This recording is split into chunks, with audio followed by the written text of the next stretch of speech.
Bismillahirrahmanirrahim. Baiklah, pertama kita kali ini akan mempelajari tentang database. Apa itu database? Lalu kita lihat ke PowerPoint yang sudah dibuat sama kelompok kami. Nah, sebelumnya saya akan memperkenalkan kelompok kami, yaitu yang pertama ada Waldi Rifki Dirmawan, dan yang kedua ada Panji Hastawirata Putratama, dan yang ketiga insya Allah Miftahul Rahman. Lalu kita next ke slide berikutnya. Database. Database atau basis data adalah kumpulan data yang disimpan secara sistematis di dalam komputer dan dapat diolah atau dimanipulasi menggunakan perangkat lunak atau program aplikasi untuk menghasilkan informasi. Pendefinisian basis data meliputi spesifikasi berupa tipe data, struktur, dan juga batasan-batasan data yang akan disimpan. Next. Pembagian database menurut jenisnya, yaitu yang pertama basis data flat file. Basis data flat file ideal untuk data berukuran kecil dan dapat dirubah dengan mudah. Pada dasarnya, mereka tersusun dari sekumpulan string dalam satu atau lebih file yang dapat diurai untuk mendapatkan informasi yang disimpan. Dan yang kedua, basis data relasional. Basis data ini mempunyai struktur yang lebih logis terkait cara penyimpanan. Ya pada intinya ya seperti inilah. Lalu kita next. Fungsi database. Fungsi database yang pertama yaitu adalah mengelompokkan data, menghindari terjadinya duplikasi atau inkonsistensi data, memudahkan dalam menyimpan, mengakses, dan memperbarui serta menghapus data, menjamin kualitas data dan informasi yang diakses sesuai dengan yang dimasukkan, menjadi solusi dalam proses penyimpanan sebuah data, menunjang kinerja aplikasi yang membutuhkan sebuah penyimpanan data. Lalu elemen-elemen pada database, yaitu file, record, dan field atau atribut. Oke, sudah selesai. Lalu kita langsung saja cara-cara membuat database, yaitu yang pertama kita harus membuat datanya melalui Microsoft Access. Yaitu sebelumnya saya dan kelompok saya sudah membuat data di Microsoft Excel. Yaitu yang pertama di sheet 1 sudah kami isi nama, NIM, jurusan, dan fakultas. Ini dia datanya. Lalu di sheet kedua kami sudah mengisi NIM, TTL, alamat asal, alamat Jember, dan nomor HP. Usahakan di sheet pertama dan sheet kedua ada data yang sama. Saya menggunakan NIM. Lalu selanjutnya kita membuka Microsoft Access. Mana? Ini.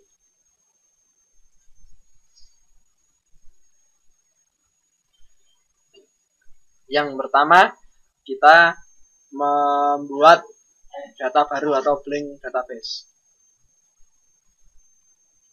Lalu kita fill name, nama file yang akan dibuat. Kita isi coba. Oh jangan, data mahasiswa saja.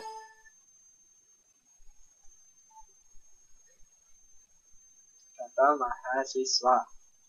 Lalu grade. Lalu akan muncul tampilan seperti ini. Kita akan membuat tabel baru. Ini kan tabel yang sudah disediakan sama ini ya, yang membuat ini, sama bapak yang membuat ini. Lalu kita akan membuat data baru, kita close saja ini, close, klik. Lalu kita create tabel design. Nah, kita ini isinya dari field name ini adalah kolom yang paling atas dari Excel tadi. Name, nama, name, jurusan, fakultas. Ini kita isikan di field name. Ya, sekarang kita isikan apa tadi? Nama, name, jurusan, fakultas. Nama, name, jurusan, fakultas. Nama. Lalu data tipe. Data tipe kita pakai teks, lalu field size itu jumlah huruf yang akan dipakai. Kita buat 50 huruf saja. Lalu name, kita pakai teks juga, kita bikin 50 semuanya. Di setelah name apa ya? Lupa. Jurusan dan fakultas. Jurusan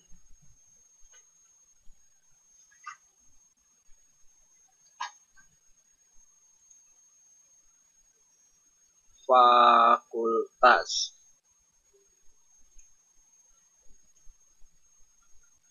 Kita pakai 50. Oke, sudah selesai. Lalu kita harus menentukan primary key atau kunci dari tabel ini, kata kuncinya.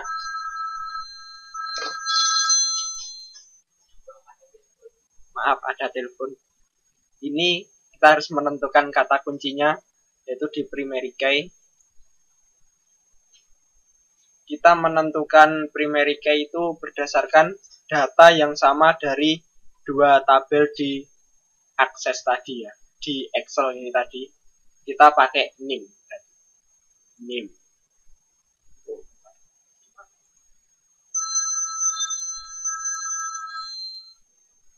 Name, oke.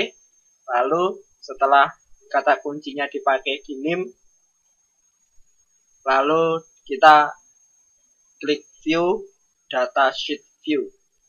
Klik. Do you want to save the table now? Yes.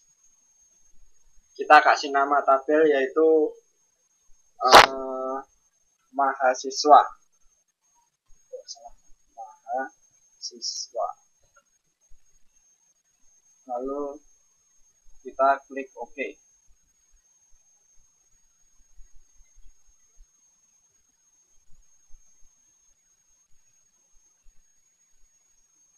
Baiklah, lalu kita akan mengisi nama, name, jurusan, dan fakultas ini tadi berdasarkan data yang telah saya buat di Microsoft Excel ini tadi.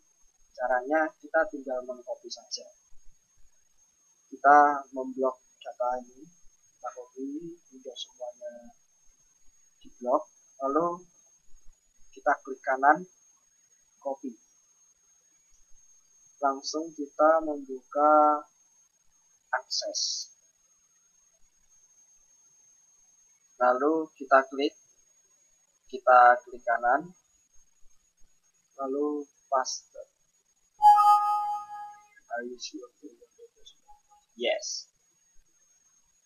Lalu kita menata dulu ininya apa tabelnya biar terlihat lebih rapi.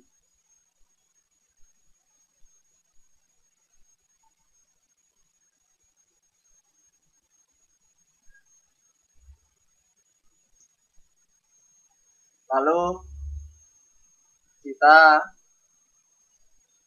membuat tabel seperti ini lagi berdasarkan data yang di Excel yang di sheet kedua tadi.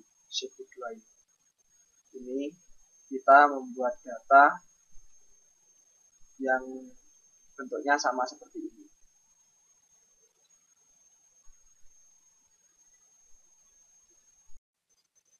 Bismillahirrahmanirrahim. Di sini saya akan melanjutkan dari teman saya. Dan ini adalah tampilan tabel yang kedua. Diberi nama alamat. Selanjutnya saya akan menjelaskan cara membuat query. Query itu sendiri adalah bahasa SQL yang ditampilkan dalam bentuk visual yang dapat digunakan untuk melihat, memodifikasi, dan menganalisa data dengan jalan yang berbeda. Cara membuatnya, sebelum membuat query kita harus relationship. Nah, ini kemudian pilih tabel keduanya, add, kita close. Kemudian ini edit relationship, kemudian create new. Ini left tabel name, jadi cari yang kiri itu alamat, ini alamat. Left column name, dicari data yang sama. Tadi kan data yang sama itu adalah name, kita pilih name. Di sebelah kanan itu berarti mahasiswa. Right column name-nya berarti juga sama name. Oke, kita create. Sudah, berarti ini sama ini itu pasti sama. Save, yes. Setelah membuat relationship yang tadi, kita melanjutkan membuat query, yaitu di create, kemudian query design. Kita pilih keduanya, add, kita close. Query itu kita akan menampilkan tabel apa yang akan ditampilkan. Saya akan mencoba menampilkan kedua kegabungan dari alamat dan mahasiswa ini. Jadi saya akan milih name, kita geser, kemudian TTL, alamat asal, alamat Jember, nomor HP, kemudian nama, kemudian karena NIM-nya dipilih salah satu saja, NIM-nya kan ada dua, kemudian jurusan, kemudian fakultas. Kita akan run. Nah, ini telah jadi tabel yang saya buat tadi, gabungan dari kedua tabel.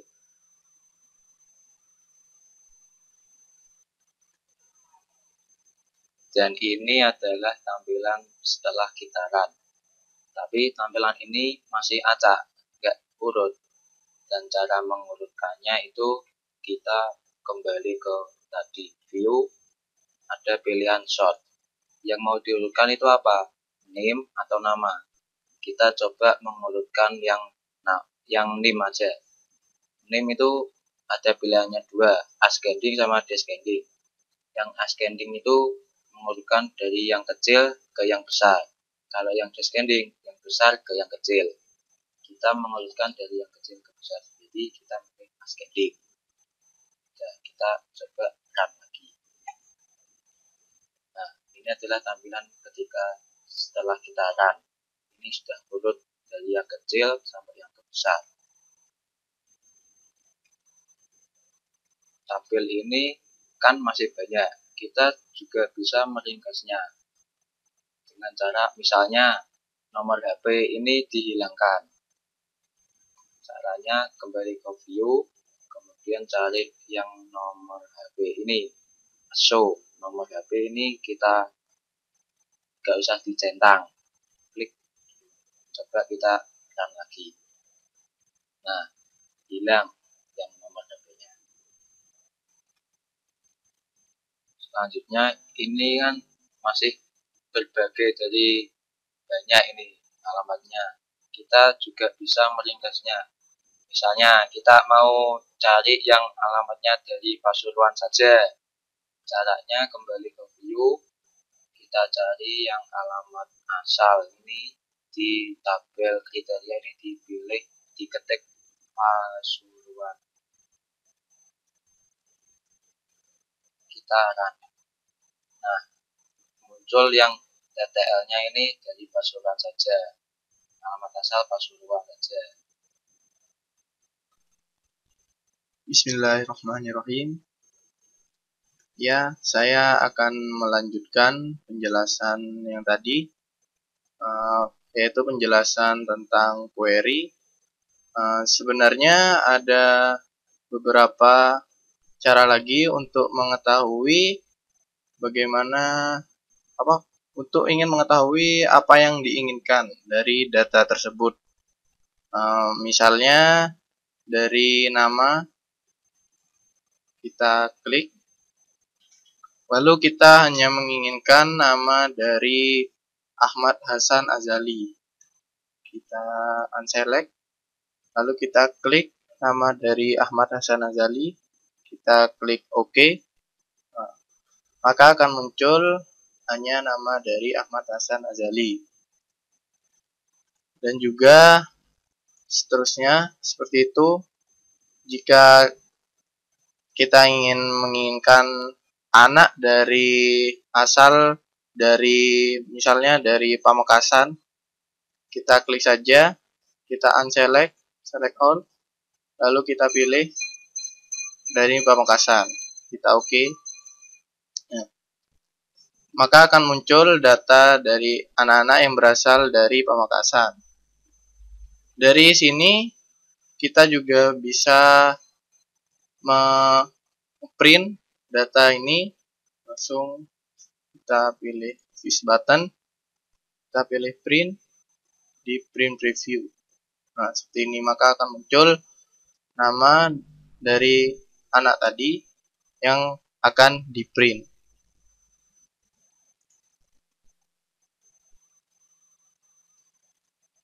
Ya, dan juga dari ini kita juga bisa mengurutkan nama, misal dari huruf terkecil dari A ke Z atau dari Z ke A. Kita coba dari short A to Z, yaitu dari huruf A ke Z. Kita pilih. Nah, maka akan terurut dari abjad dari A sampai W. Dan juga kita coba dari short Z to A. Nah, jadi sebaliknya dari yang tadi.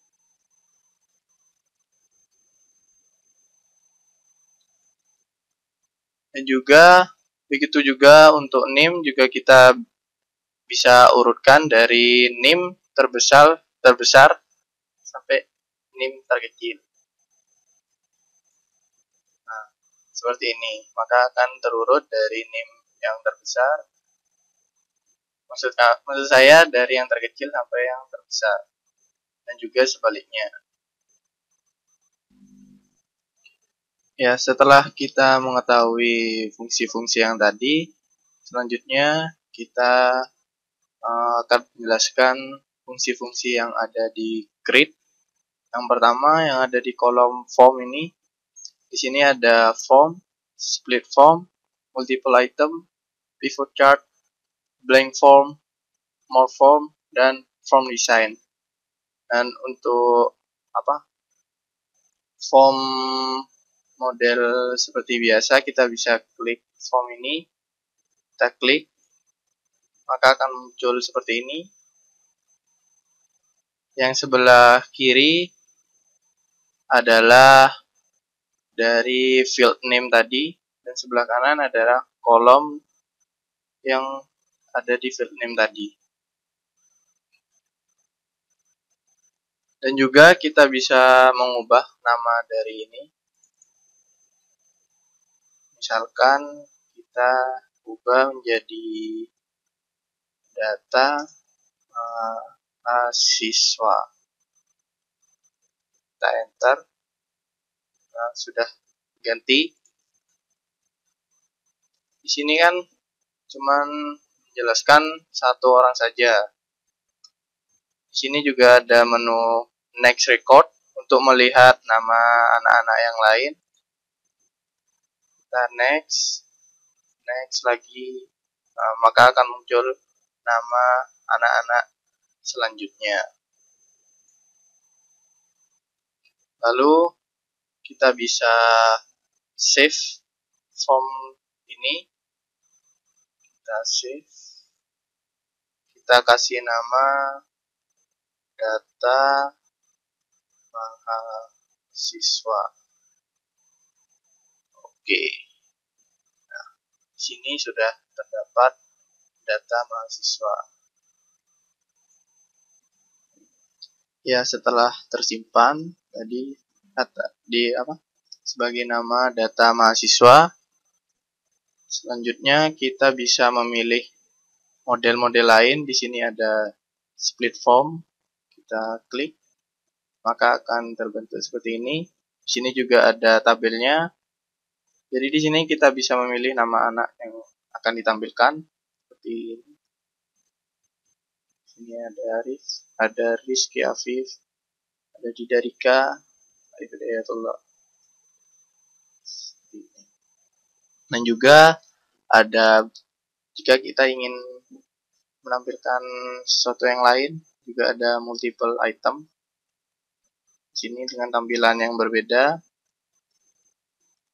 Di sini juga kita juga bisa mengedit. Ini bisa dibuat kecil. Nah, maka semuanya akan ikut kecil.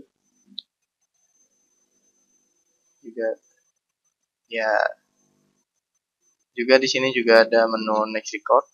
Kita klik, maka akan bergerak seperti ini. Baiklah, setelah kita menjelaskan tentang form tadi, di sini juga ada menu report, yaitu digunakan untuk melaporkan apa yang telah kita buat kepada seseorang. Di sini kita klik report, maka akan muncul seperti ini. Ini adalah hasil dari yang tadi. Dari report ini kita juga bisa mencetak, yaitu kita print preview terlebih dahulu. Akan muncul seperti ini.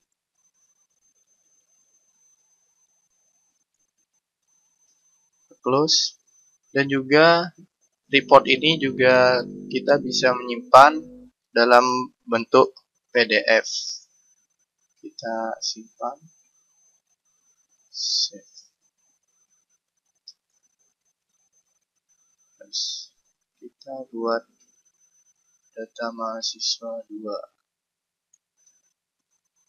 Oke.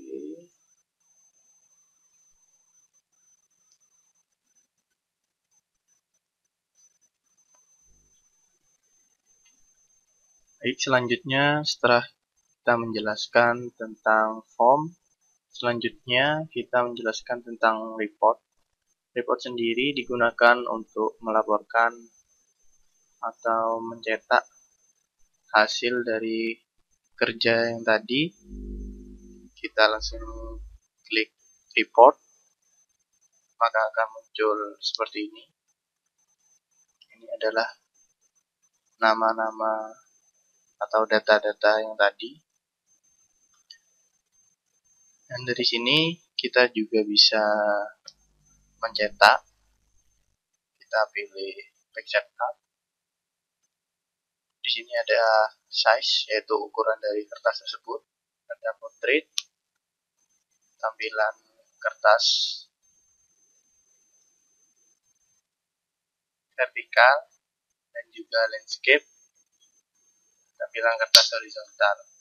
Seperti ini adalah model dari portrait. Apabila kita klik landscape, maka akan seperti ini.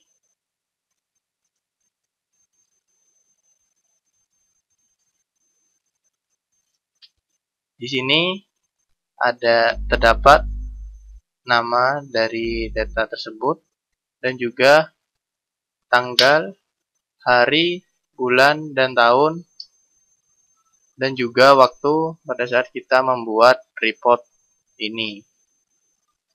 Kita coba print review.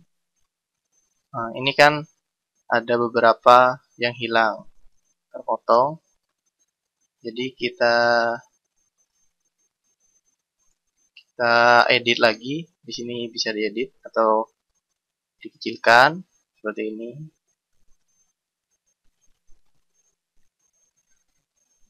Ya. Terus kita kecilkan seperti ini. Nah, ini adalah batas kertas yang tadi. Kita coba print lagi, print preview. Nah, maka seluruhnya terdapat dalam satu kertas.